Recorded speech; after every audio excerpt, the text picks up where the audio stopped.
Welcome, sir, in our inaugural function of this Atal FDP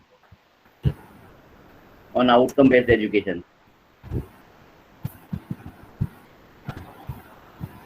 So, sir, with your permission, can we start this inaugural function? Yes, please start. Please. Okay, sir. Thank you, sir. So, a very good morning to all of you. It's my privilege to welcome Honorable Vice Chancellor Professor A.S. Vidyarthi, sir, Bikaner Technical University, as chief guest of the inaugural ceremony. Professor Ranjan Maheshwari, sir, guest of honor from Rajasthan Technical University, Kota, Dr. J. Prakash Bhamu, sir, Principal Engineering College, Bikaner. Welcome, sir. Dr. Rahul Raj Chaudhary, President, Institutions Innovation Council. Dr. Manoj Puri, sir, Registrar, Engineering College, Bikaner. Mr. Harjeet Singh, Head of Department, and my colleague, Dr. Rituraj Soni, the coordinator of this FDP, and dear participants. I welcome you all in the AICT Atal FDP on outcome-based education. The AICT Training and Learning Academy, that is Atal Academy, is helping in imparting quality technical education in the country and supporting technical institutions in fostering research, innovation, and entrepreneurship through training in various emerging areas. So this kind of online learning platform became more important and useful in this pandemic situation where anyone can learn and get training in emerging areas of interest in online mode. The Atal Academy has conducted 185 faculty development programs in year 2019-2020 and 946 FDPs in 2020-21. And this year they have sanctioned 1,545 FDPs.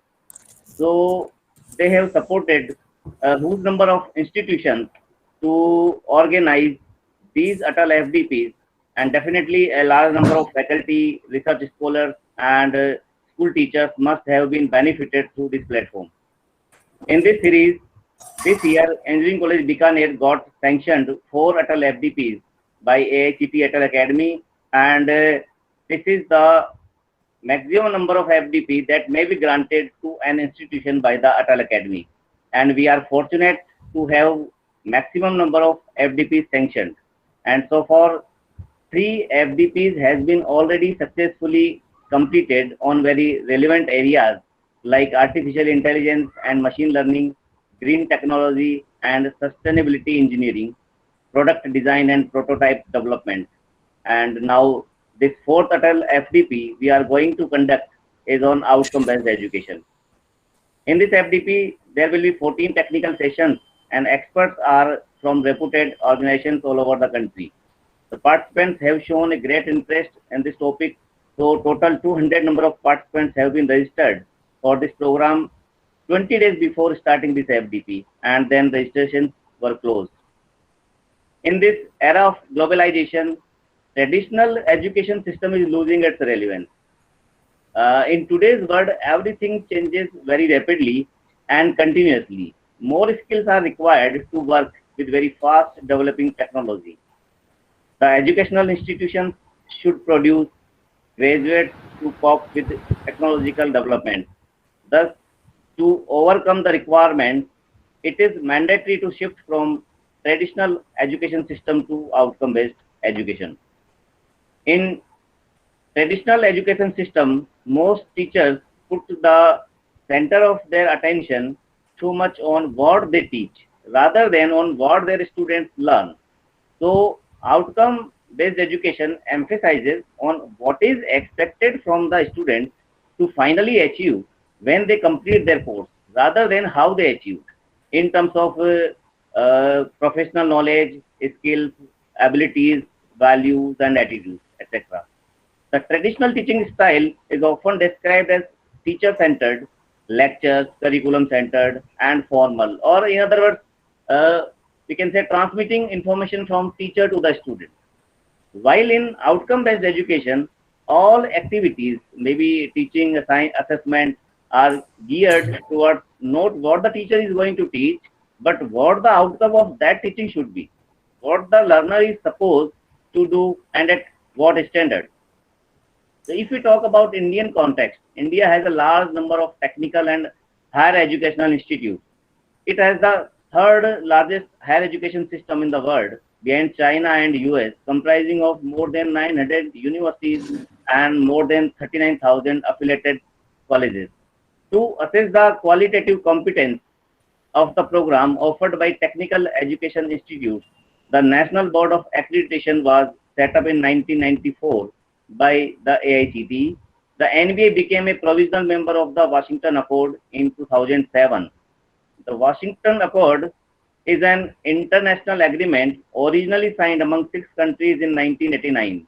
They recommended that graduates of programs accredited by any of the signatory bodies be recognized mutually. Means once you get accreditation, your program or degree got international recognition.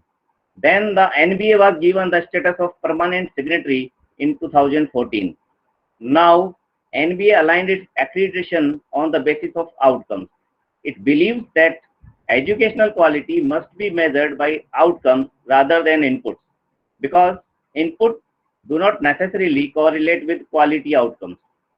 Outcomes are dependent not only on inputs but also on the processes followed by an institution to convert inputs into different outcomes. So, a technical institution having NBA accreditation carries the stamp of international recognition for its educational quality assurance both at UG and PG level. So AICTE has made it mandated that at least half of the programs should be accredited through NBA before 2022. So to get accreditation status, it is compulsory to follow the outcome-based education model. Now, new education policy 2020 also focused on skill development, which is only possible with the help of outcome-based education. So there are many lot things to share, but keeping in mind the time constraint, I want to say only that the outcome-based education is a necessity when engineering education is losing its interest among stakeholders. Or we can say that OBE model requires for sustainability for any institution. So during this FDP, we shall learn various aspects of outcome-based education that may help in the implementation of OBE model in our institution. Now, taking this program ahead, I request Dr. Jay Prakash Bhamu sir, Principal Engineering College Bikaner, to welcome note. Principal sir. Thank you, Jitendra ji. Thank you. First of all, congratulations to all the participants and all the Indians on the Vijay Divas. All know it is the Kargil Divas. So my heartfelt congratulations to all the participants and the Indians. See, this is the fourth program, as already told by Dr. Jitendra ji, and institute is continuously stressing then in what way we can provide the better ideas, in what way we can share the better ideas with the participants from all over India. Sir, today we are fortunate enough that from last 3 to 4th program, we are continuously we are receiving blessing from our Honorable Vice Chancellor, Dr. A.S. Vidyarthi ji. Sir, my heartfelt congratulations to you, and I welcome on behalf of Government Engineering College Bikaner that you are continuously supporting to us, encouraging us, motivating us. So definitely we will do something on this particular topic also. From last couple of months. Dr. Jitendra ji is doing a lot of efforts in terms of how we can get the NBA accreditation and all. So he is the core member, he is the member in that particular team. So Dr. Jitendra ji and especially Dr. Harjeet Singh ji, head of the EIC department, and his all team, they deserve word of appreciation for this particular thing, this particular wonderful topic that has been chosen by them, and it is very relevant in today's context. I congratulate and welcome to Professor Ranjan Maheshwari ji, who is the supervisor of Dr. Jitendra Jain ji. It is very fortunate part that Guru and Shishya both are here in a very the healthy way. So congratulate to Jitendra ji and Ranjan ji. Sir, welcome. I welcome on behalf of Government Engineering College, Bikaner. Without the participation of the participants, we cannot expect the success of the program. So my heartfelt thanks to all the participants, and of course, in the coming session, those who will take the session, those who are the expert of the subject domain. So my the thanks from bottom of my heart to them also. Sir, Vidyarthi sir, just you congratulated on our previous topic. I want to tell all the participants, then in what way we can increase the outcome based quality education, the quality of the education. The very relevant topic last FDP that has been raised by one participant, and Honorable Vice Chancellor suggested that apart from the technical courses, those who are doing graduation in mechanical, those who are doing graduation in electrical, they have to adopt. There must be some type of mechanism by which we can increase their employability, the quality of education in terms of imparting the latest, the knowledge. Say, for example, if you are providing the artificial intelligence, if you are suggesting some courses on machine learning, we have to provide those type of courses to the existing students. So the course will be like this: mechanical engineering with specialization automation, or robotics, or computer science with artificial intelligence. So this type of idea has been given by our Honorable Vice Chancellor, and we are fortunate enough that we are working on that particular thing. So sir, of course, definitely the BTU will be a the torch bearer in this particular field also, in outcome based education.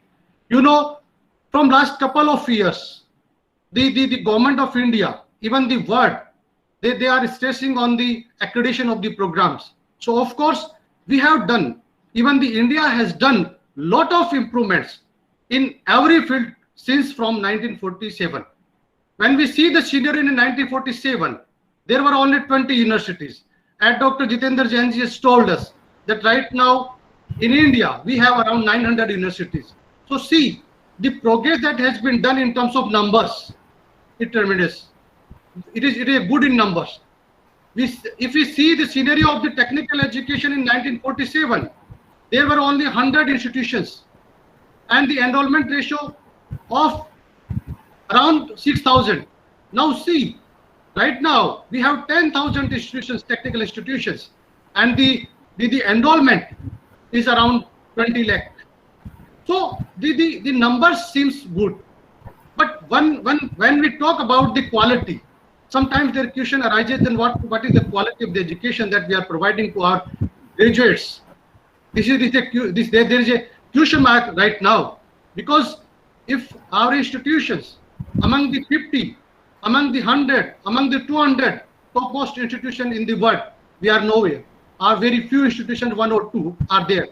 So somewhere we have to think that what we have to do in terms of to provide the quality education, in terms to provide the outcome-based education.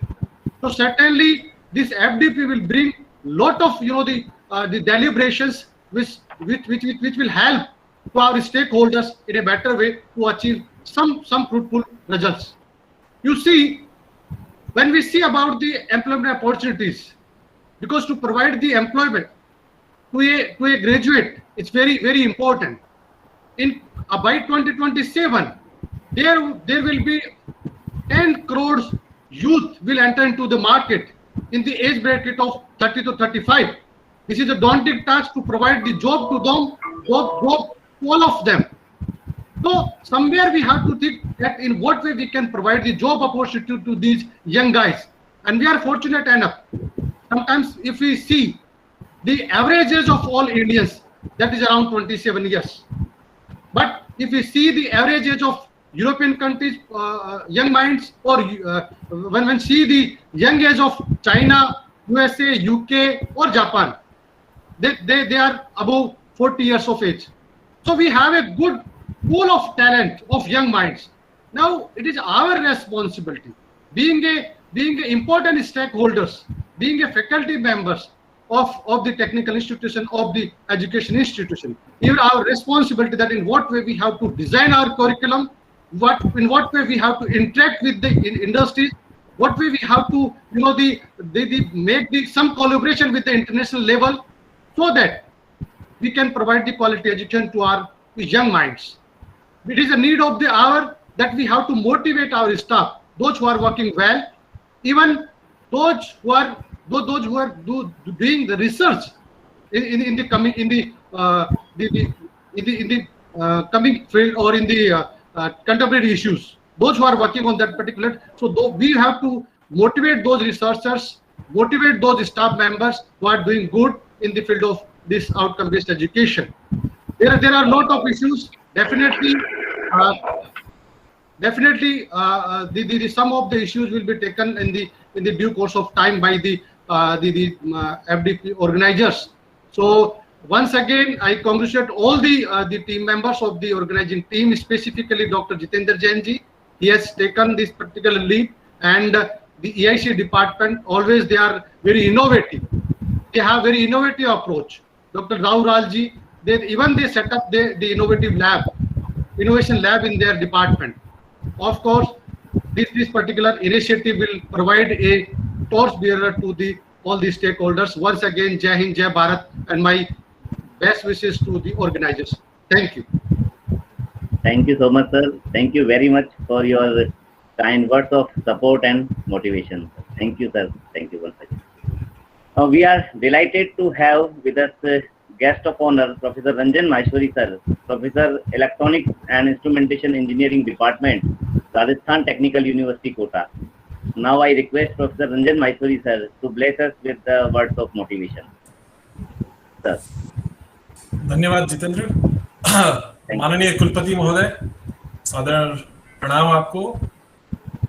प्राचार्य श्री जयप्रकाश जी भाऊ साहब, विभागाध्यक्ष श्री राहुल चौधरी जी, समन्वयक जितेंद्र, सह समन्वयक सोनी साहब, कुल सचिव श्री मनोज जी, अन्य सभी अभियांत्रिकी महाविद्यालय बीकानेर के परिवारजन तथा समस्त प्रतिभागी गण, अतिथिगण, आप सभी को सादर प्रणाम, नमस्कार। बहुत अच्छा लगा जानकर कि आप इस विषय पर एक जागरूकता पैदा करने का प्रयास कर रहे हैं। और यदि हम देखें तो भारतीय शिक्षा पद्धति में, शिक्षा प्रणाली में गुणवत्ता और गुणों का समावेश शुरू से रहा, आरंभ से रहा। और विशेष पर अधिक चर्चा तो मैं क्या करूं, आदरणीय विद्यार्थी के समक्ष तो हम लोग दिए की भांति हैं, सूर्य को दिया दिखाने की बात है उनके समक्ष इस बारे में कुछ भी कहना। परंतु मेरा निवेदन यही है कि यदि हम लोग दो प्रश्नों के उत्तर यदि अपनी शिक्षा व्यवस्था में सदैव विद्यार्थियों को जानने के लिए प्रेरित करते रहें कि क्यों और कैसे, इनके समुचित उत्तर यदि विद्यार्थी को मिलता रहे, तो यही आउटकम बेस्ड एजुकेशन यानी कि गुणलब्धि आधारित शिक्षा पद्धति का एक मूल मंत्र है। यदि इन दो प्रश्नों के उत्तर विद्यार्थी सतत रूप से खोजता रहे तो उसके अंदर सभी उसके 12 पीओ हो, चाहे कोर्स ऑब्जेक्टिव हो, आउटकम हो, चाहे ग्रेजुएट एट्रीब्यूट्स यानी स्नातक गुण हो, जो भी हो, सभी उन्हीं के अंदर समाहित हो जाते हैं। आप सभी परिवारजनों को, अभियांत्रिकी महाविद्यालय बीकानेर के परिवारजनों को हार्दिक शुभकामनाएं इस एफडीपी के सफल संचालन के लिए, तथा समस्त प्रतिभागियों को हार्दिक शुभकामनाएं तथा उनको बधाई कि उन्होंने एक बहुत अच्छे कार्यक्रम के अंदर भाग लेने का निर्णय लिया है। और अपेक्षा करता हूं मैं कि इन 5 दिनों के कार्यक्रम में, इन 14 व्याख्यानों के बाद में आप लोग निश्चित रूप से ओबीई के प्रति और अधिक जानकारी प्राप्त करेंगे और उसको अपने संस्थान के अंदर भली भांति लागू कर पाएंगे। बहुत बहुत धन्यवाद, बहुत बहुत आभार। धन्यवाद सर। बहुत बहुत धन्यवाद sir. Thank you very much, sir, for enlightening us with your kind words of inspiration. Now it's an honor and privilege to welcome today's chief guest, Honorable Vice Chancellor, Bikaner Technical University, Professor A.S. Vidyarthi, sir. Sir, your gracious presence is really a motivation for all of us. Professor Vidyarthi graduated and post-graduated from HBTI Kanpur in 1989 and 1991 respectively, and did his doctoral research at Central Drug Research Institute, Lucknow during 91 to 94. Professor Vidyarthi served as the director of two government engineering colleges, Nanni Pari Simant Engineering Institute, Pithogarh, and Institute of Engineering and Technology, Lucknow. Professor Vidyarthi sir, in his credit, the youngest professor who had created the world-class research and teaching infrastructure at Birla Institute of Technology, Methra, Ranchi, while serving the institution from 2003 to 14. Professor Vidyarthi has significant contribution in the area of industrial and environmental biotechnology, food biotechnology, cancer biology, computational biology, and bioinformatics, and completed more than 10 sponsored R&D projects, supervised 25 PhDs, 67 PG dissertations, and published over 275 research publications in peer-reviewed journals. Professor Vidyarthi served at managerial level in various bioprocess industries prior to this academic assignment. He had developed 4 technologies and got 2 patents out of filed 6 patents on production of various biomolecules. Professor Vidyarthi sir visited many international organizations like University of Quebec, Canada, University of Padua, Italy, Swinburne University of Technology, Australia, and Mannheim Institute of Applied Science, Germany, National Institute of Engineering, Tunisia for technology proliferation. Professor Vidyarthi is a member of various advisory committees and board of studies of various premier academic institutions of the country. Dr. Vidyarthi is the member of Biotechnology Advisory Committee of Jharkhand State Biotechnology Board, and nominated member of task force to various union ministries. Dr. Vidyarthi sir has elected as fellow of the Institution of Engineers India and Institution of Electronics and Telecommunication Engineers India, and is a member of Indian Society for Technical Education, Biotech Research Society of India, and Association of Microbiologists of India. Now I request Honorable Vice Chancellor sir to enlighten us with the words of wisdom. Sir. Thank you for nice presentation. आदरणीय माहेश्वरी जी, जयप्रकाश जी, हमारे organising team के जैन जी और हरजीत सिंह और भी लोग, the faculty of the engineering college Bikaner, and the participants who have really given us an opportunity to discuss some of the issues and the concern which has been raised by Dr. Bhamu and Dr. Maheshwari. Good morning to all of you. I think Dr. Maheshwari has addressed the issues in a very in the 2 words. He has rightly pointed out that if we allow our student to ask the two things, why and how, कैसे करें और क्यों करें, इसके साथ साथ एक थोड़ा सा इसमें से मुझे जोड़ना है कि क्यों करें या ये प्रोसेस कैसे होती है, इसका क्या फ़ायदा होगा, and how it is relevant. If we our students really grasp the things that why this has to be done at this point of time or maybe later on, then the entire connectivity is there and the teaching learning process would be very effective. See, as Dr. Bhamu was telling that Well, we have the 20 lakhs the students studying over thousand of the universities, and more than 10,000 of the government engineering colleges. Still, we have not scored the good position, and our institutions are not not in a list of 500 or maybe 200 or 100, except one or two. So here I am very much convinced with the Professor Maheshwari's view that we have inculcated the quality traits in our education system since the beginning of this, and we are doing very fine.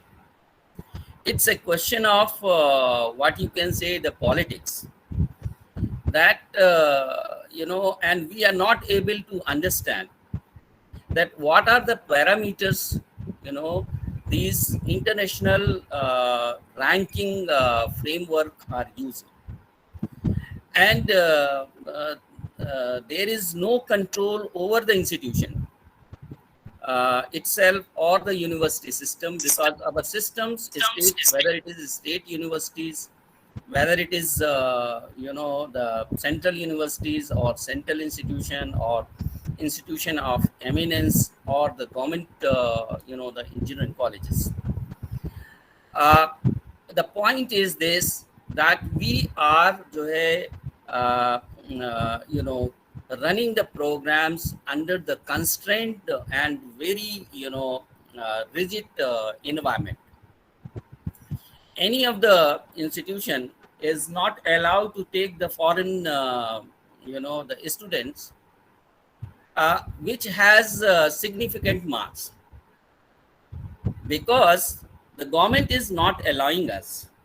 Government is giving this opportunity to the selected institutions, whether it is college or the universities. But now UGC has come up and saying that okay, the center of eminence which has been identified, they can run the programs in the throughout the globes, and they can invite the students. Say, if this particular criteria we would be allowed, then our ranking, our marks of the institution will be good enough. Maybe it's 25 marks are given for this particular. Now we are also not allowing our students, whether it is international or national, to go to the another universities, go to the industries, have the co-ops, and then coming back to this, and this credit has been incorporated. Okay, it has again 40 marks for these particular the ranking framework. So what happens, we being the Indian the education systems, we are getting the big zero out of these two.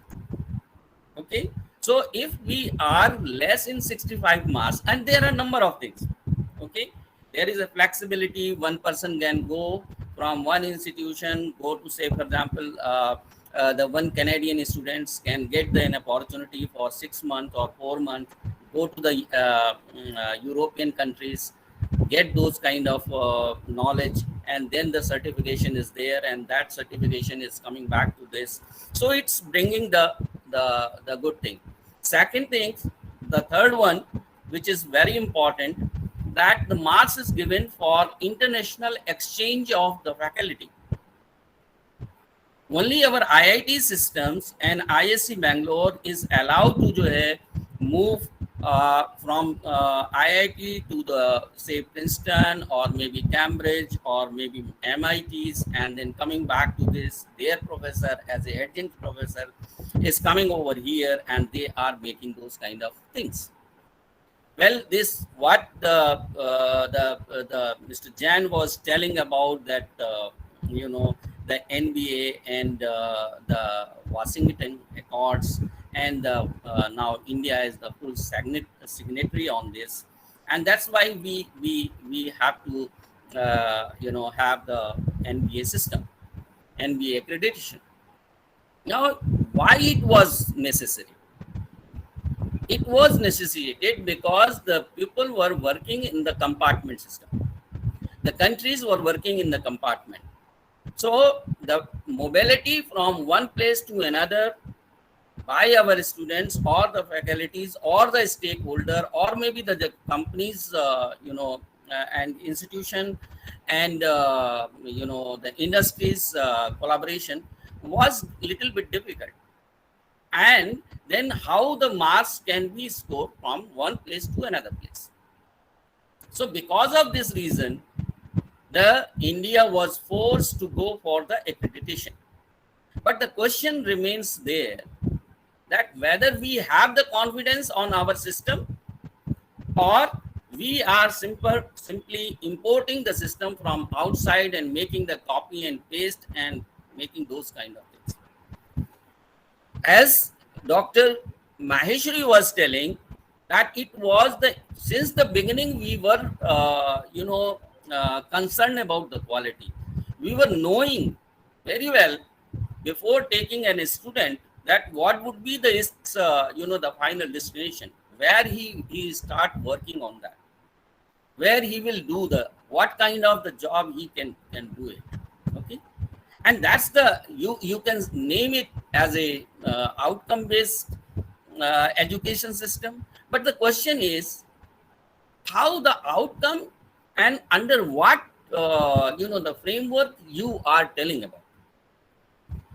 Main I since I was the teacher and I'm still teacher, but remain the students you know, attributes in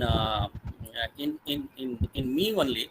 So I thought that what the student you know, is really grasp the things what as a teacher Vidyarthi is telling. So I always think ki first 2 or 3 lectures of in any course what we are trying to teach should be focused on the you know, description of the syllabus of that particular course. Why this course is important, why we are teaching. I think Professor Maheshwari is you know, is concerned about that why, if we do it, why and how. So then, so the first you know, it is our duty as a teacher to tell about that what are the, you know, the modules or the course curriculum content is teaching at this level. Say for example, why it is in first semester, why it is in third semester, why in the fifth semester, what will be the connectivity, why this course is relevant to the relevant, because you have to go for, say for example, to have the higher courses on this. Say for example, I'm taking one example of, say chemical engineering course. Okay, initially in first year we are teaching the subject stoichiometry. What is it is telling about? It is simple energy and mass transfer. And then we are talking about that how the theoretically we can predict the course of the outcome. What would be the result of this reaction? Say for example, what, say A plus B is equal to C, C plus D. Okay. Later on, we go for the reaction engineering or thermodynamics. And in thermodynamics, we are telling whether it is possible, it can pass the energy barrier or it is not passing. Whether this reaction go in forward direction or it will be in back direction. Then we talk about the reaction engineering, because he has to design the reactor, he has to choose the reactor, and he has to evaluate the performance of the reactor which he is going to design. So in that case, here we talk about that what would be the rate of reaction, what would be the whether we will upscale in a sequential way or in a parallel way, what would be the basically the energy requirement at that time, and what would be the expected the result of the reactions in the reactor, and whether reactor is good enough to provide those kind of information.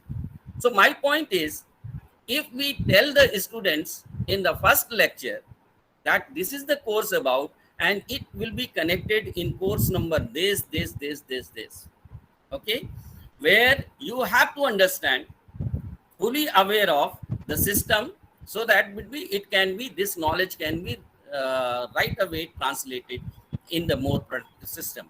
Similarly, like the the major outcome which has been suggested, that the person should address the real or understand and able to solve the complex engineering problem. Okay, this is the second outcome which is expected from the graduate. Okay, now, so that's why we are teaching them the computational methods. We are talking about the computer organization and the models, and then these kind of things has to be come out. Now, otherwise it is not required to go for first order reactions, first order differential equations, multi-order differential equation while we are teaching it. Then we are also teaching the different transformation, like Laplace transformation, or maybe many of the transformations where this kind of system is there. Then you can have the result would be like this. So unless until we ignite the mind, ignite the young mind, and connect it that where your information is going to be applied, and how you will be prepared, what are the the various methods, and which one has to be cultivated, and giving a freedom to the students that there are 7 methods, there are number of methods, but which one will be appropriate, you have to test. If giving this opportunity to the students, definitely the students will come back and say that, okay, these 3 models are good enough, but the best fitted model would be like this. And then he will start thinking on designing aspects. So there are a number of things. I think more of the experts are going to join to our this FDP programs, and they have the better the knowledge. But definitely we have to in our students the basic requirement where we have to make the competent. That's why they will be go for this better employability. Is the basic thing that it should be a rational thinking, a very logical thoughts, and able to find the solution. This one capability must be there with the student. Second, that he should be very much encouraged to go for the designing aspects, and most importantly, that the candidate should communicate or express his idea, that what he basically purchases, what is the within the things, and finally that he should be able to work in as an individual and the team, and then he has some unique attributes on which he can attain the leadership position. And if we can make it, I can assure you that our students would be best employable in the world. And our students are already shown their signature, their competence in all over the world. So don't worry about that our education system is not good enough, or maybe like this. Our system are there, but we are not able to express, we are not able to tell, or demonstrate that yes, we are a very good student.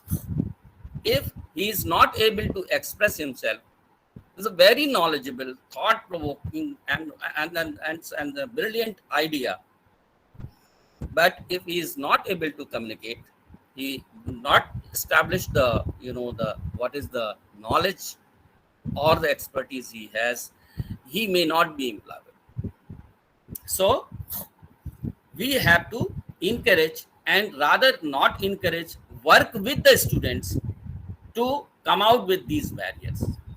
Okay, with these words, I thank the organizers to giving me such good opportunity to share my views. Thank you very much. Jai Hind, Jai Bharat. Thank you so much, sir, for your kind words of inspiration. And definitely, we will incorporate your valuable suggestions in our teaching learning process so as to move towards outcome based education. And with your great vision and leadership, led the Bikaner Technical University and Engineering College Bikaner and whole technical education in Rajasthan to take new heights of success. So thank you very much, sir, once again. Now I request Mr. Harjeet Singh, Head of Department of Electronic Instrumentation and Control Engineering, for vote of thanks. Harjeet, sir.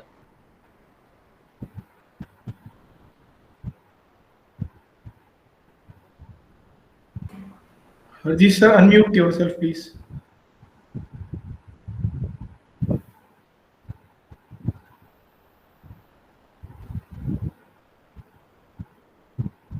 Harjeet, sir, please unmute. Is my sound clear now, sir? Yes, clear now, sir. Please. Honorable Vice Chancellor, sir, Bikaner Technical University, Professor A.S. Vidyarthi, sir, Professor Ranjan Maheshwari, sir, from RTU Kota, Principal Engineering College Bikaner, Professor Jayaprakash Bamu, sir, Registrar ECB, Manoj Kuri, sir, and Coordinator of this FDP, Dr. Jitendra Sen, sir, all participants, faculty members, and guests. A very good morning to all of you. I take this opportunity to propose vote of thanks on inaugural function of 5 days Atal FDP on outcome-based education being conducted by our Department of Electronic Instrumentation and Control Engineering, Engineering College, Bikaner. First and foremost, we are highly thankful to our Vice Chancellor, BTU, for gracing the occasion with his presence and enlightening us all with his words of wisdom, guidance, technical knowledge, and motivation. Sir, we are grateful to you for sparing your valuable time for this academic event of national importance. Sir, your words will motivate us, guide us, and inspire us all to improve upon our present and do better. Sir, we always look forward to you for your constant support, sir. Sir, you have given us a holistic kind of view that how this outcome-based education gives us a new role, new things to understand, how to guide our students, to collaborate on exchange programs, ignite their mind, and have them rational thinking, logical thinking, design thinking. It's a lot for us, but we will see how far we can start at least moving in that direction, sir. Thank you, sir, for that, sir. I'm also thankful to Professor Ranjan Maheshwari, sir, for his constant support. And he is always available to us whenever we think. We just feel assured that whenever we need a technical session, especially in biomedical field or in any other technical session like outcome-based learning, so we just feel assured that at least we can have 1 or 2 sessions from Ranjan Maheshwari, sir. Thank you, sir, for that, sir. I owe my thanks to Principal Bamu, sir, for creating an ecosystem. In that we are getting motivated, we get encouraged, and we feel confident that if some hurdle comes, he will always support us. And he gives undaunted support. In the last moment, even if we say that we want to do something, he will say, okay, let us try. If it doesn't happen, no problem. So he's always positive to us. So that gives us energy to try even the difficult or rather sometimes impossible looking things. Thank you, sir. We are also grateful to our registrar, sir, who helps us from the background for every small little financial support or approving our approvals or giving us technical knowledge that how to do the things or approaching AICT. with his technical expertise and his support to us. We are thankful to AICT for grant of this FDP and their financial support. I am thankful to all the participants who have joined us in large number, more than 150 from all over the country. I wish them happy learning, and I request them that they should interact more, because this topic is such, it is rather more open discussion type and not bookish learning type. So unless you understand the theme, but discussion and interaction with the session experts, so that would be more fruitful. It is my humble advice to you, all participants. Now I am thankful to coordinator uh, of the FDP, Dr. Jitendra Jain sir, who has taken this challenge on behalf of the department to conduct this FDP of national importance. We are also thankful to our staff, coordinating staff, our computer operator, who has been working from last 10 to 15 days to make all this program a success. Thank you all once again for joining us in this inaugural session. Thank you all. Thank you very much, sir. Over to Jitendra Jain sir for taking this program forward and switching over to the next part of the program. Over to Jain sir. Thank you very much, sir. And now, with this note, I would like to thank to all the participants. Without their participation, this kind of FDP is not possible. And many thanks to Honorable Vice Chancellor, sir, Professor Ranjan Maheshwari, sir, and Principal, sir, Manoj Puri, sir, and Rahul Raj, sir, and Mr. Harjeet Singh, sir, for sparing your valuable time and motivating us. Now we are concluding this inaugural function here. And now moving this program ahead, as today 63 FDPs are starting in this Atal AICT scheme, and the central inaugural function of these FDPs has been started. Mr. Jaswinder Singh Ahuja, Vice President and Managing Director of Cadence Design System Private Limited, is the chief guest of the central inaugural ceremony. Honorable Chairman Professor A.S. Sahasrabudhe is guest of honor, and Dr. Mamta Agrawal, advisor for Atal Academy, will also grace this occasion. So all the participants are requested to stay here in this meet, and now I am sharing the screen of this live streaming of the ongoing central inaugural function. Thank you all.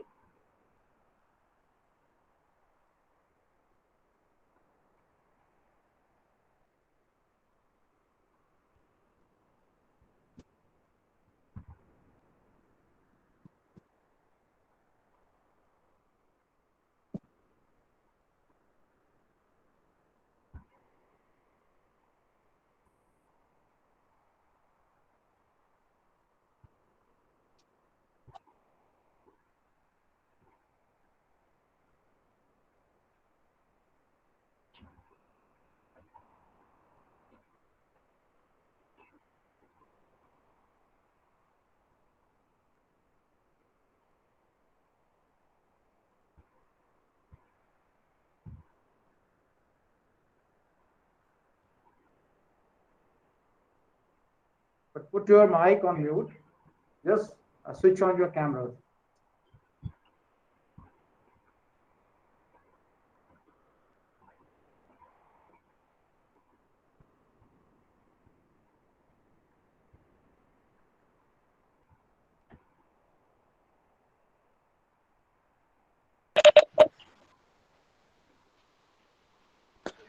Still, a lot of cameras are off.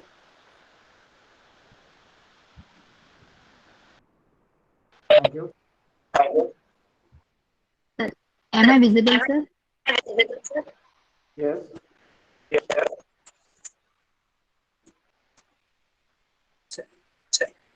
Am I visible, sir? Yes. Okay. Put your mic on mute. ठीक है join करोगे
Good morning, everyone. Chairman is joining in a moment. Kindly start the program.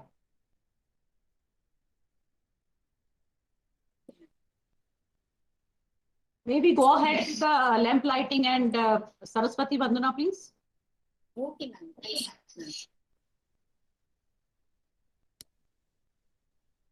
Honorable dignitaries, our most valued speakers, and all the participants, a very pleasant good morning to one and all present here. Thank you for being with us today. It's my privilege to welcome you all on this occasion. I, Dr. Shelly Sachdeva, on behalf of National Institute of Technology, Delhi, would like to express my sincere gratitude to our chief guest, Jaswinder S. Ahuja ji, our guest of honor and the chairman of AICT, Professor Anil D. Sahasrabuddhe ji, and the advisor of Atal Academy, Dr. Mamta Rani Agarwal ji. A warm welcome to the core team members, Deputy Director Amit Datta ji, Girdhar Lal Garg ji, and IT staff members of Atal. I would like to welcome all the coordinators, technical staff members, and participants for taking time and being a part of this program. AICT, in its endeavor to encourage academic excellence in technical education, has taken several quality initiatives, which also include enhanced impetus on the development of the faculty teaching in colleges across the country. The AICT Training and Learning Academy is one such initiative that has been conducting various activities for imparting, upgrading faculty's knowledge in thirst and emerging areas. Given the unprecedented COVID-19 backdrop, this year 1,500 activities in various emerging areas have been scheduled in online mode, and 63 such FTPs are commencing on 26 July 2021, that is today. These FTPs are being conducted by various prominent organizations such as IITs, IIMs, IIITs, NITs, IISc, ISI, JNU, BARC, DRDO, universities engaging distinguished experts from academia, industry, research organizations from within the country and abroad. So this was a brief intro. Now, with the due consent from our chief guest, Jaswinder S. Ahuja ji, I would like to request the IT team of Atal for virtual lamp lightning and Saraswati Vandana. Sir, do we have your permission, sir? Yes, please. Please go ahead. Thank you so much, sir. Yes, please, IT team may please start.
Thank you so much.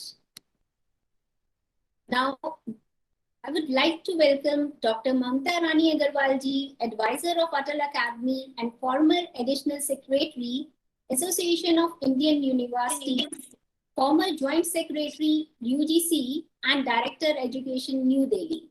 Mrs. Agarwal has been an international speaker at the University of Columbia, New York on urban education and in the Global Summit on Reforming School Systems in Global Cities, New York.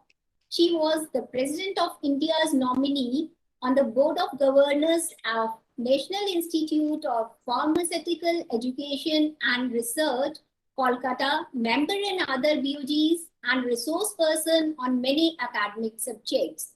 She has edited 5 volumes reference book on National Education Policy 2020.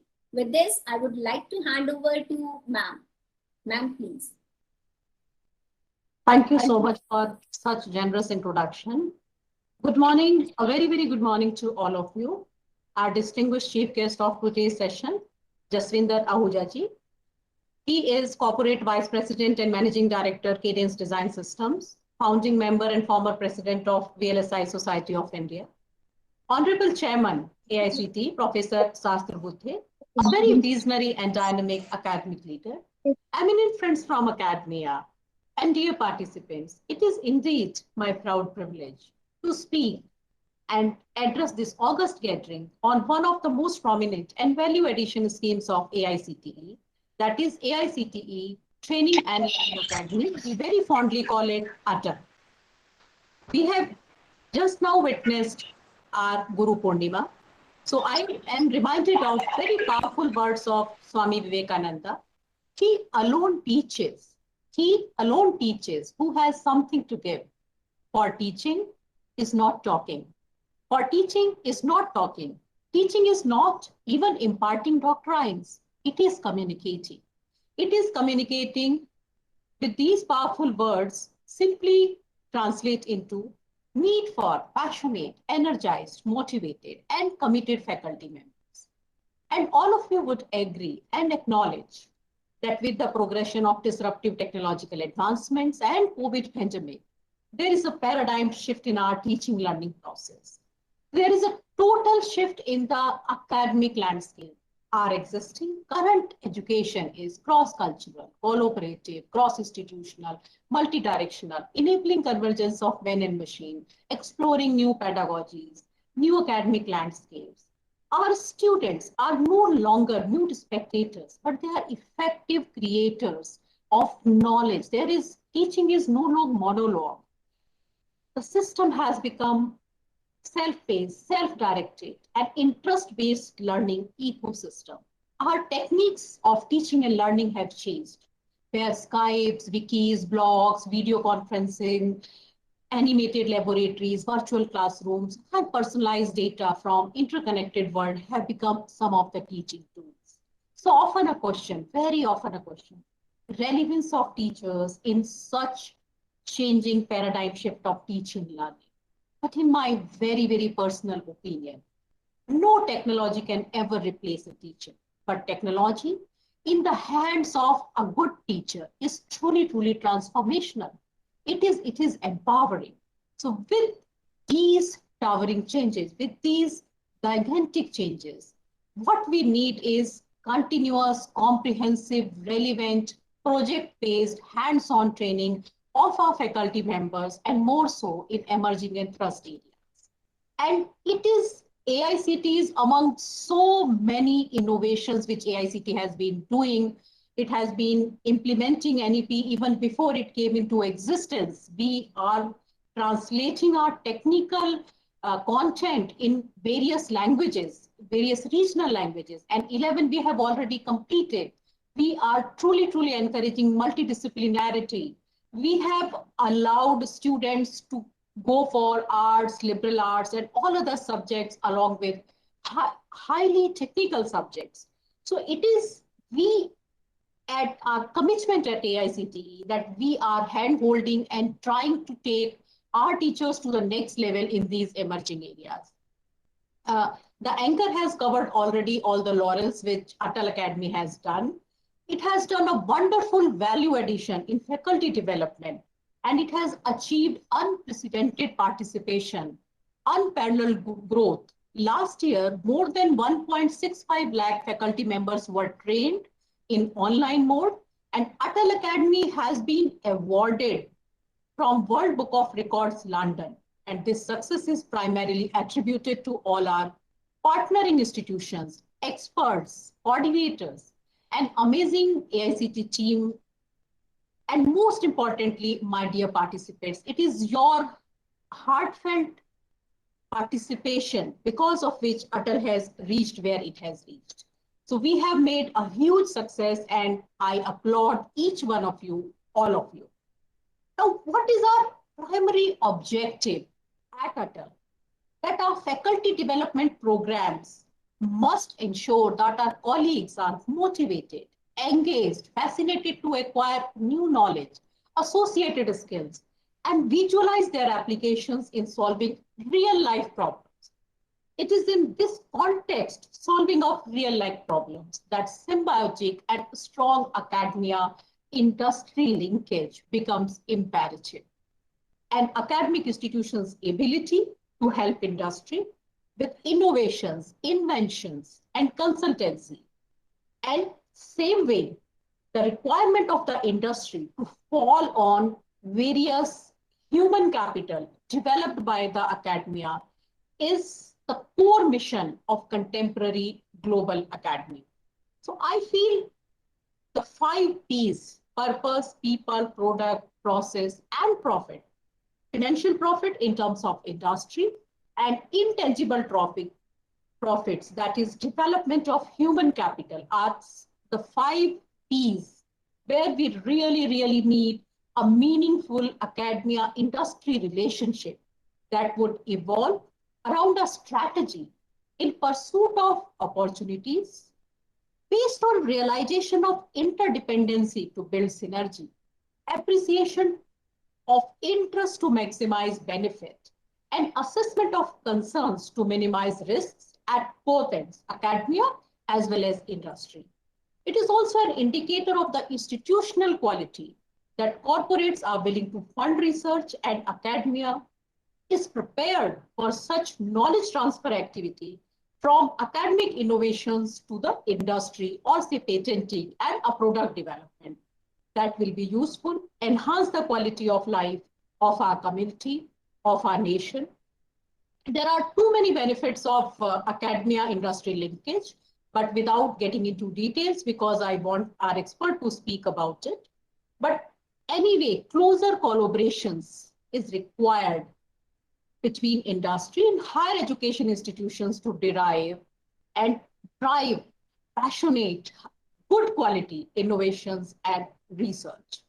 It is important that our esteemed colleagues participating, friends from academia, feel a deep sense of achievement post these faculty development programs. They have valuable take-homes, impacting class transactions in emerging thrust areas, and apply this knowledge to solve real life problems.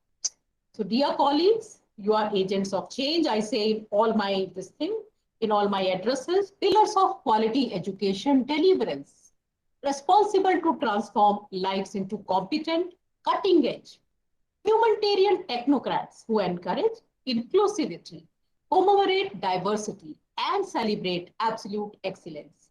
It is time to hear from industry leader Jaswinder Ahuja ji, former chairman of the Indian Semiconductor Associations. He serves on the governing council of Software Technology Parks of India, and is on board of Electropreneur Park, the first ESDM electronic system design and manufacturing incubators in India. Academically, he is BTech in electronics from IIT BHU, MS Computer Engineering from Northeastern University, Boston, and Executive MBA from Stanford. After we hear our Honorable Visionary Chairman Sahasrabudhe, we would just be very eager to listen from Ahuja ji. All the very best. Thank you so very much, my dear participants. Thank you. Thank you so much. Now, I would like to extend my warm welcome to our guest of honor, Professor Anil D. Sahasrabudhe ji, currently Chairman of AICTE. In his 33 years of profession, from starting his career as scientific officer at... Dr. Shelley, please stop it. No, that's good enough. The time is short, so I would like to continue with a little about what we have been doing in different formats. At the outset, I would like to thank Dr. Jaswinder Ahuja, Cadence Design Systems Limited, who has kindly agreed to be the chief guest for today's program.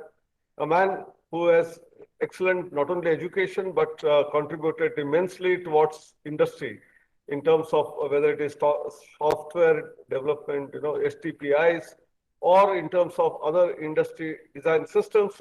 So I think we are very lucky to have him on such an important occasion. Dr. Mamta Agarwal has pointed out very beautifully about the role of teachers in such academy programs and how they can get empowered and then in turn take it to the students. Girdhari Lal Garg and my other colleagues from AICT who have joined this platform today, as well as 62 odd institutions from where today's workshops are being launched. These are all 5-day workshops on all emerging areas, ranging from AI, IoT, machine learning, deep learning, robotics, 3D printing, blockchain, cyber security.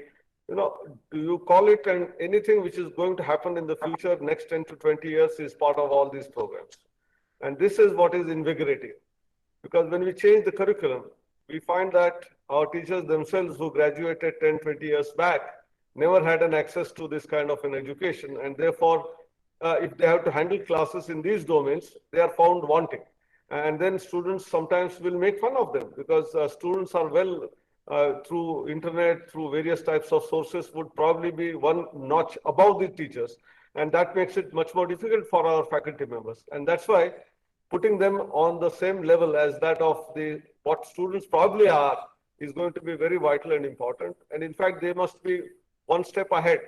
And that is why these faculty development programs are very intensive, 1 week long. These are almost like 3-credit courses. There are 14 modules. You can imagine 14 lectures from different eminent personalities coming and giving you those things. And then there are assignments. You are made to work hard. You are also required to give quizzes. So almost like student, you will be competing amongst your own colleagues from different colleges in India, different universities in India, and some of the industry experts giving you hands-on training, some of them giving you theory background. I think you will be holistic in those domains. And then if you are going to class with confidence, and there are empty number of courses also on, whether it is MIT edX, whether it is Coursera, our own Swayam, I think you will be able to learn on your own further beyond what is taught in these 5 days.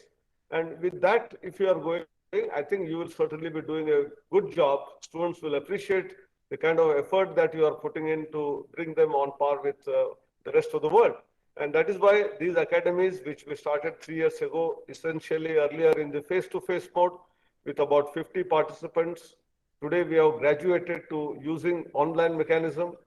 And, in the pandemic, there was no choice. So using this technology domain of using platforms, 200 people can join together. And we are able to train more than 100,000 people last year in about 948 workshops. This time, our bureau, Mamata Agarwal now and earlier Sony, had planned for 1,300 programs to train 2 lakh faculty members. I think this is amazing. Nowhere in the world such an initiative has been taken. And therefore, we are very proud that whatever AICT is doing to contribute, not only in terms of faculty development program, but in terms of new national education policy. We have already gone digital. There has been a paradigm shift in education, the way we handle our classes. Even after the pandemic, I'm sure some of the lessons learned are going to be used in terms of what we call today as blended learning, hybrid learning, or MOOCs. We will use every possible mechanism in order to make our students industry ready. And that's very, very vital and important because industry quite often talks about students are not employable. And some of the challenges that we had earlier was every institution does not have expertise in everything. And therefore, students were bogged down by learning whoever is available. And today, our gurus can be anywhere, from any part of the world. You can be from as far as east in Australia, New Zealand to Singapore and Japan, to also towards west, whether it is US or Canada. You have the whole world at your disposal. Faculty or the experts drawn from industry and academia from anywhere can be rolled in these 14 modules, and you will be trained in an excellent possible manner. So make use of synchronous, asynchronous mode, learn, and this learning will never stop. Right from birth to death, we are supposed to be learners. And something new comes up, we cannot say that I don't know this. You have to learn that. Maybe it will take a couple of days time, sometimes 1 month, doesn't matter. If there is a new technology which has emerged, we have not been taught in our curriculum in our university, should not say that, sir, we don't know this. I must be prepared for lifelong learning and learning by oneself. And today it has become so much easier compared to earlier during my time and that of Jaswinder Ahujaji's time. We had only one choice, that go to the library, search, hunt for the book. If it is not available, try to go to another institution's library. He must have done it in BHU. He must have done it in wherever he went. But today, late 90s onwards, the whole world is at your doorsteps. You can just at the click of the button, you have the entire information. But our students sometimes get carried away by reading something on the various pages of the internet. That is what it is. Sometimes it is not accurately presented. And therefore, conversion of that information, which is at their access, into wisdom. Knowledge and wisdom is important. And that is the role of the guru, the teachers. And therefore, we must have all of this together with technology. Teacher's role is becoming like a mentor, facilitator for learning. Learning should be according to what we cite in our Vedas and Puranas and our ancient times, that we had Gurukula system. This is a new Gurukul. So in the new Gurukul, on one side there is a technology, there is internet, but on the other side, a human being, human face is also equally important. And if we are able to do it, continuous development of both faculty and students will emerge. We have made internship mandatory. Some of our industry friends, like I would like to request Jaswinder Ahuja, not only him from his company, but all their colleagues in industry bodies, be it FICCI, NASCOM, or the CII, we want internships. Our students should be aware of what all happens in industry when they are still getting educated. In their 4-year program, we have made 6 months internship as mandatory, but there are very few industries who are coming forward. We have 10 lakh students, 1 million students entering the system annually in engineering itself. Another 1 million join in other domains of architecture, pharmacy, management. So these 2 million children who come into the system, they need internship. And unless industry also comes forward and shake hands with us, it's not going to be possible. So my appeal through Ahujaji is to the rest of the industry as well, that you must come forward and provide internship, either 3 summer vacations or 1 full semester, as the case may be, depending on which university and college has what curriculum. This is one very important thing. Just now, I got delayed by a couple of minutes because I was in Pune, College of Engineering, Pune, where the first Fab Lab in an educational institution was set up way back in 2009. And this was in association with MIT USA, one of very prominent professors of physics, actually not even engineering. He is a physics professor, Professor Gershenfeld, Neil Gershenfeld, who said 5th lab conference, Fab Lab conference to be held in Pune. And we had the encouragement coming actually for MIT from India. Please remember, there is a small place called Babel, Vigyan Ashram. And the Vigyan Ashram, Professor S.S. Kalbag developed this particular lab for school dropouts. How do we train them? How do we make them employable? And that was an inspiration for MIT to create Fab Labs. And the 5th Fab Lab conference was held exactly, 12 years ago in 2009 in Pune.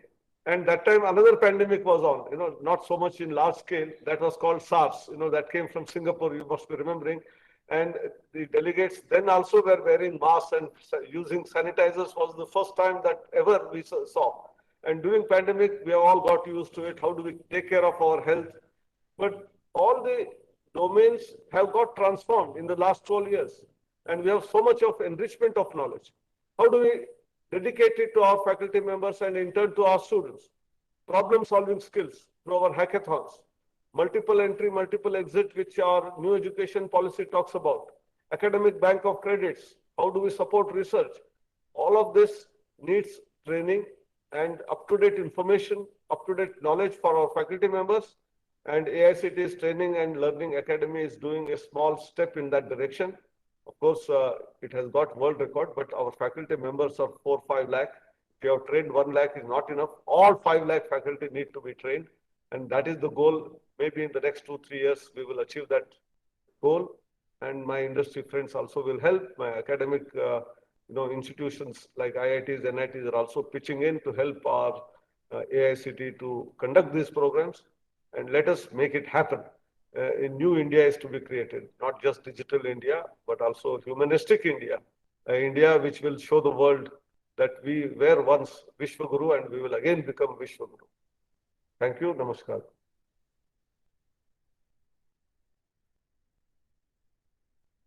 Thank you so much, sir, for enlightening us.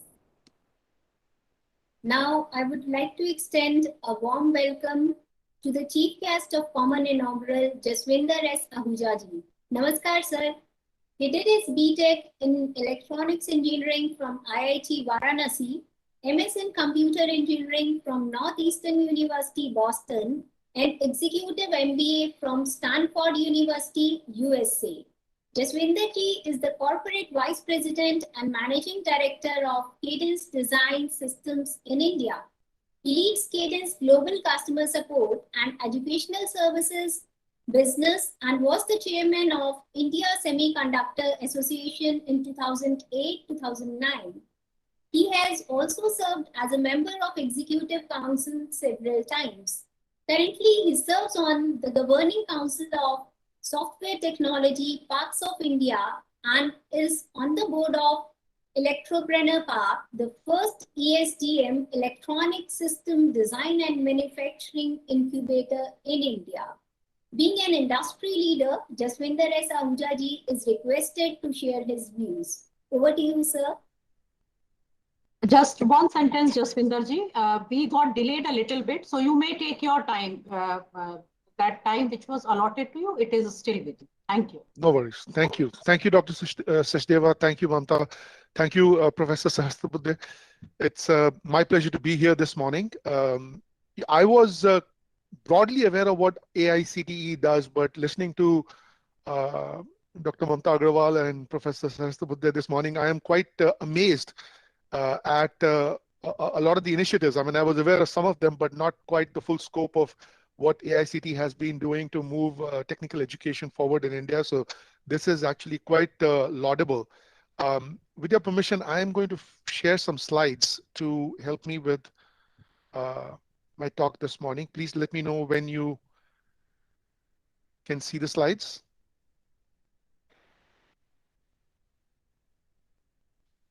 Not yet, sir. Not yet. Yes. It has started. It has started. Yes. Okay. Thank you. Thank you. Thank you very much. All of you I'll go. keep your mics in a mute situation. Please do not put on your mic. So I wanted to talk about semiconductors and electronics industry because that's the industry that I belong to. That's the industry where I have spent my entire career. And I've organized the talk in quite simple 4 sections. I'll talk about a little bit of the story so far. We can't see where we are going unless we know where we are coming from. I'll speak to some of the global trends in electronics, and I can already say that it's very encouraging to see that a lot of the FDPs that are happening this week are very well aligned with the trends that I will speak about.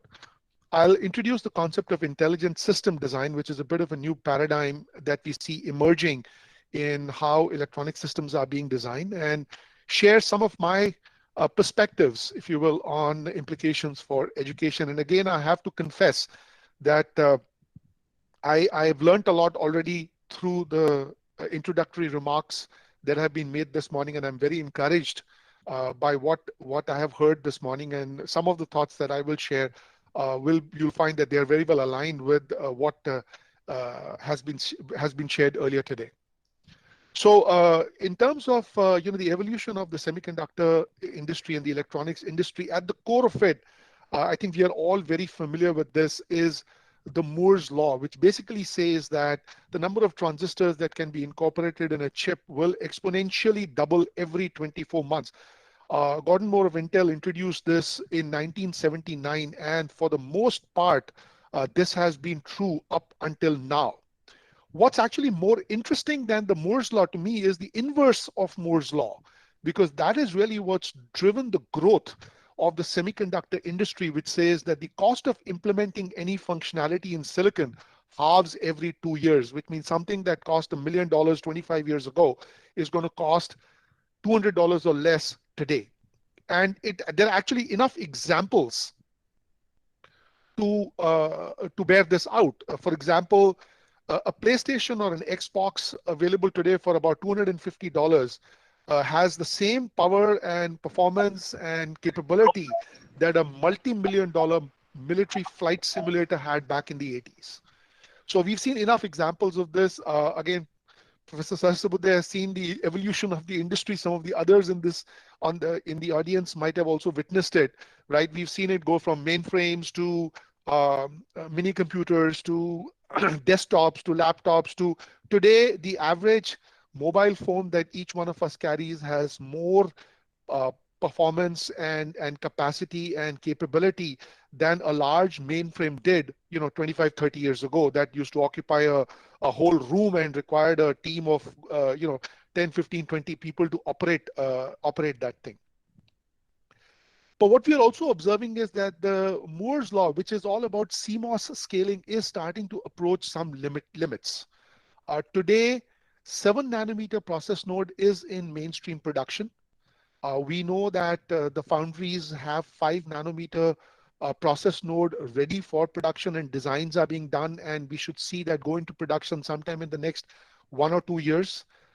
We are currently collaborating with the foundries, helping them get ready for the 3 nanometer process node and the 2 nanometer process node. And in some instances, they are attempting the 1 nanometer process node. But we know that at some point, CMOS scaling will reach its limitations. And obviously, that's where the new materials kick in, quantum computing and some of the newer techniques that are being explored right now. Early stages of research, but they could become commercially viable sometime in the next 10 to 15 year period of time. The ITRS, which is the International Technology Roadmap for Semiconductors, started to say that, look, CMOS scaling will end. New materials may take some time to become commercially viable.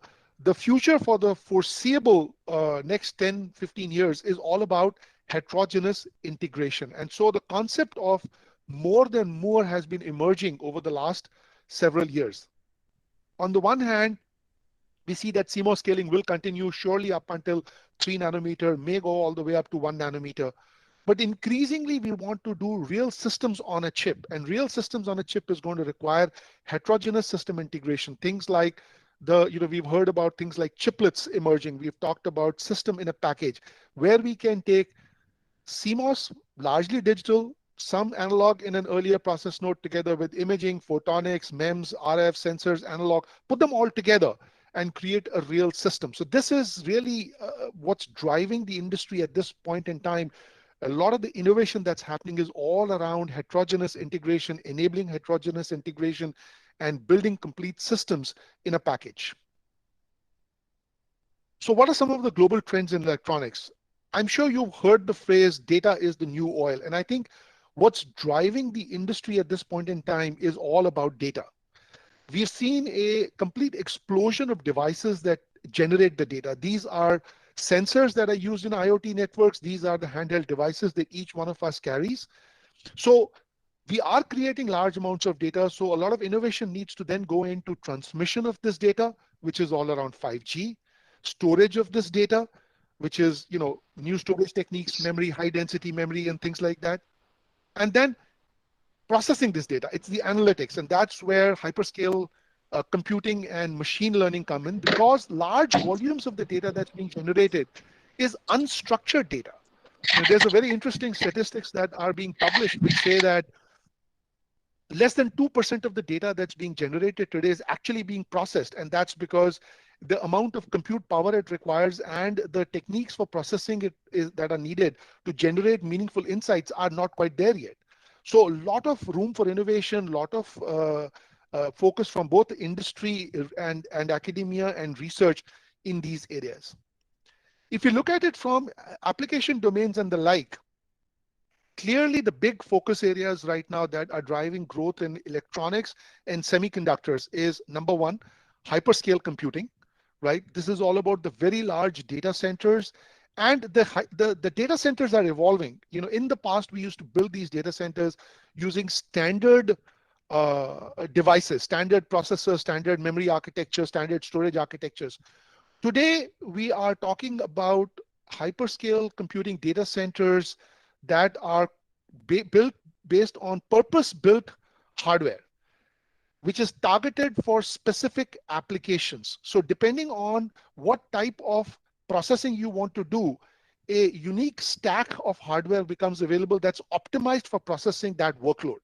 So the hyperscale data centers themselves are emerging and evolving, and there's a lot of innovation that's happening in unique processor architectures. And a lot of it is driven by data science and machine learning, right? Which, by the way, is a generational trend, right? I mean, there is this concept of the sciences of the 3 Ps, right? And we talk about the first one being the science of place, which is all about geometry. That's, well over 2,000 years old, and it's still very relevant. The second one is the science of pace, which is all about calculus, and that's about 500 years old, and it's still very relevant. And the third one is the science of pattern. And maybe with data science and machine learning, we finally have a way of computational models for the science of patterns. And again, if you think about the science of place and pace and how relevant they've been over a period of time, maybe this is the beginning of a seminal wave that will last us for another several hundred years. So we are at a very interesting inflection point in the evolution of the industry. Now, the data that's being generated, we talked about processing a little bit, but then the data needs to be communicated, and 5G is sort of the first evolution of that standard that creates that allows us for ubiquitous communication, right? Man to machine, very low latency, very high density, very high speeds. Any data is available anywhere, anytime that you want it, and 5G communications really enables that. I talk about autonomous vehicles, and I think that's another very interesting trend that's driving electronics and semiconductor, because this requires very, very high levels of reliability, very high levels of stability. When I talk about autonomous vehicles, I'm not just speaking about cars. I'm speaking about also drones and UAVs of other kinds, and flying taxis, and the list goes on. Talking about autonomous vehicles, clearly, I mean, if you look at an electric autonomous vehicle of the future, it's basically a computer on wheels with a lot of complex dedicated hardware for processing of data being generated by a very large number of sensors, plus internal communication networks that needs to be self-controlled, right? All of the processing needs to happen within the automobile. And that introduces the whole concept of edge computing, right? Because we don't have, for latency reasons and the fact that all decisions need to be made in real time, we don't have the luxury of sending this data over even the 5G network to a data center for it to make some decisions and send it back to us. So all of it needs to happen for the most part, other than certain broader patterns that we want to communicate back to the data center for training purposes later on. We want the decision making to happen in real time within the automobile. Now, talking about electric autonomous vehicles, right? I mean, one of the biggest areas of focus and research, at least for electric vehicles, to make them commercially viable mainstream, is further research in battery technologies. I mean, battery technology is one that's not progressed at the same rate as many of the other technologies that are going to go into these autonomous electric vehicles of the future. So battery technology is one big thrust area, and that is a lot of investment is going into it. A lot of research is happening, but a lot more needs to happen. And the last of these trends that I want to talk about is industrial IoT. This is mostly again around the application of things like machine learning and data science, convergence of hyperscale computing with robotics, and some of the newer techniques like was mentioned earlier, things like 3D printing and the like. So these are some of the major electronics trends that are driving our industry. And I talked about, introduced the concept of edge computing a little bit earlier, and I think really there are three application areas in today's context that are going to drive edge computing. That's obviously the smartphones that all of us use, autonomous driving, and industrial 4.0. Moving on to the whole concept of intelligent system design, what's happening is, as I mentioned earlier, if you take the example of a classical laptop that each one of us use, that laptop is general purpose hardware. That laptop was has a lot more capability and capacity and performance that any one of us uses. In reality, we are using maybe 10, 15, 20% of the capability that the laptop has to offer. And so the other way to look at it is that there is 80% wastage, could be power wastage, could be, cost wastage, no matter which way you look at it. There's about 80% wastage in the manner in which that the economics of how that whole system works. If you look at the ubiquitous nature of electronics today and the complete explosion of all the places that it is becoming so very pervasive, I don't think we can afford that wastage. And if nothing else, just for the sake of power, we just can't afford to waste that much amount of power. So we need purpose-built hardware. Purpose-built hardware means you need to start with the end system in mind, the end application in mind, and say, okay, if this is what the application or the system needs to do, what is the optimized hardware that we need that gives us the right amount of performance, power utilization, and cost? And that results in many designs.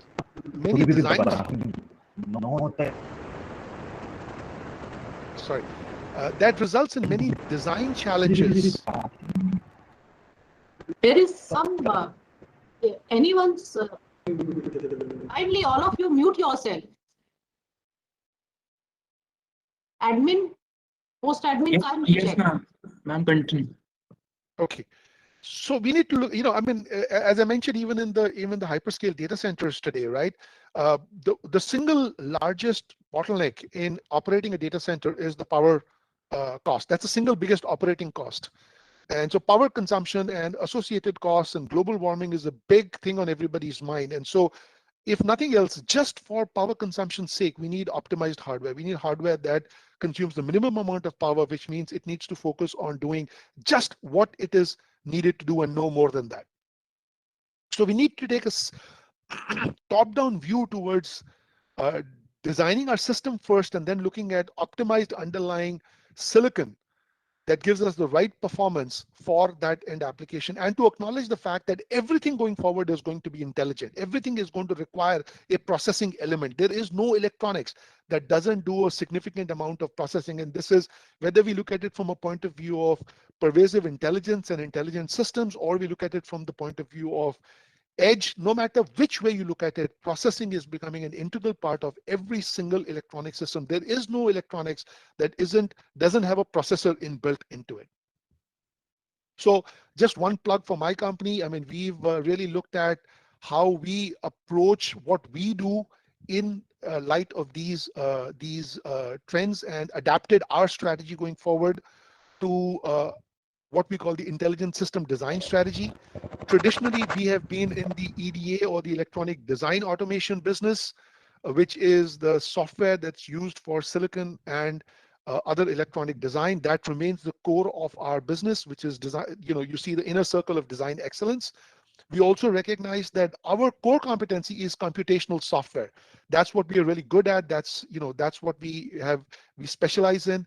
And so extending our core competency in light of these overall industry trends, we have expanded or our growth trajectory, our expansion is in the areas of system innovation and pervasive intelligence. A lot of the R&D investments that we are making internally, plus a lot of the acquisitions that we are making, are aligned with that. I won't speak in a lot of more detail around it. We also recognize some of the verticals that are big growth drivers again over the next 5 to 10 years: consumer, hyperscale computing, mobile, of course, communications, which is largely 5G, automotive, aero and defense, industrial, and health and medical. And everything that we put together needs to be cloud enabled in today's context, right? So this is a very high level summary of the direction that we as a company are taking. Okay, now let me switch into implications for education. What does all of this mean for education? And I really want to start with this one phrase that we use at Cadence, which is, we've got to help our customers unleash their imagination. Electronics and semiconductors is one area where I think we have to imagine the future and then create it. And if you look back in history, that's what we learned. The devices that we take for granted today, the devices that we depend on today, our lives will be incomplete without them. 10, 15 years ago, ago, vast majority of those devices did not exist. In fact, we did not know that these devices could exist. We had not imagined these devices. We did not ask for these devices, but somebody imagined these devices, created these devices, and today they are such an integral part of our lives, and we depend on these devices. So that's the first theme that I want to leave you with, is that we've got to prepare our students today who will become engineers of the future to help unleash their imagination and creativity. I think that's a very important part of what education needs to accomplish. The second is a question I'd like to ask is that, I mean, I'm sure most of you are familiar with this, right? If you look at sort of a balance between breadth and depth, breadth across knowledge and sectors, and depth, which is really becoming a specialist in one area, what kind of engineers does the world of the future really need? Is it a tall engineer, which is called the I-shaped engineer, which specializes in one area? A T-shaped engineer specializes in one area, has a broad exposure to more than one area. A pie-shaped engineer specializes in two areas and broad exposure in multiple areas. Or a comb-shaped engineer, which is depth in multiple areas and broad exposure to even more areas. So I'll make the assertion here that given the nature and the way in which technology is evolving and emerging, the world needs more comb-shaped engineers and not the IT or pie, right? That is just an assertion I'll make again from my experience. What does all of this again, when you wrap it up, what does all of this mean? Now I'm sharing some of my observations from interacting with young engineers that are joining our company from multiple institutes. I'm sure many of those, or if not all of those institutes, are represented in today's participants, among today's participants. And what I'm observing of what's needed to succeed in the industry. 5 critical skills. This list could just as well be 10 or 20 or whatever, but I've chosen to focus on 5 that I think are perhaps more important than the others. First one is opportunity selection. Now, when I started putting this slide together, I first said, problem solving, but that's obvious, right? I mean, we need to have a problem solving ability. That's so very fundamental. But I think what's more important is opportunity selection. Which problem to solve? I think a person needs to be able to see that. I see that at a micro level within a particular project area, or at a macro level when you're trying to define a product or a project. Opportunity selection is very important. Now, we often say that we've got so many problems, right? We talk about all the problems that we face as a country. A flip side of that is a problem is an opportunity looking for a solution. So the good part is that we've got so many